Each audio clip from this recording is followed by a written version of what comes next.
आणि कवितेच्या रूपाने कागदावर उमटल्या। आज शाळेत पाऊल ठेवताच माझे मन नकळत माझ्या बालपणात घेऊन गेले। शाळेतील पहिलं पाऊल आणि ताईचा घट्ट धरलेला हात सगळ्या आठवणी मनात जाग्या झाल्या। पुस्तकं, वह्या, अभ्यास, चालीने मोठमोठ्याने म्हणलेल्या कविता आणि त्याचबरोबर केलेली मौज मजा, धमाल खूप काही आठवलं। शाळेला तर वेळेच्या अर्धा तास आधीच यायचो, कारण घराप्रमाणे शाळाही खूप आवडायची। या सगळ्या आठवणी मनात जाग्या झाल्या। प्रत्येक मधल्या सुट्टीत खेळण्याची संधी कधी सोडली नाही। चित्तर, चिकाटी, टीमवर्क यांचे धडेही इथूनच शिकलो। या सगळ्या आठवणी मनात जाग्या झाल्या।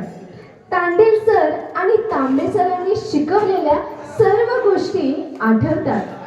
कानी हळूच सुमधुर कवितांचा आवाज गुंजू लागला। मन लावून ऐकलं तर कळाले, हा तर प्रभू मॅडमचा आवाज आहे। सगळ्या आठवणी मनात जाग्या झाल्या।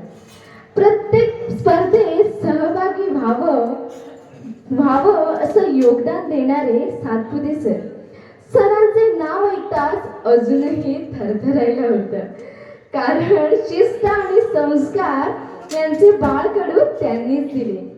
जगात स्पर्धा आहे आणि त्या स्पर्धेमध्ये गंभीरपणे आपला पाय रोवला तो म्हणजे शिंदे मॅडमने। आज हसू येतं या गोष्टीवर, पण डोळ्यांच्या कड्याही अलगद पाणावतात। जुन्या त्या आठवणी मित्रांच्या भेटी गाठी बनवतात। वाटतं पुन्हा शाळेला जावं, लहान होऊन अख्खी शाळा हिंडावी। आहे स्वप्न परत लहान होण्याचं, शाळेत जाऊन वर्गात मौजा मस्ती करण्याचं, वर्गात मजा मस्ती करण्याचं।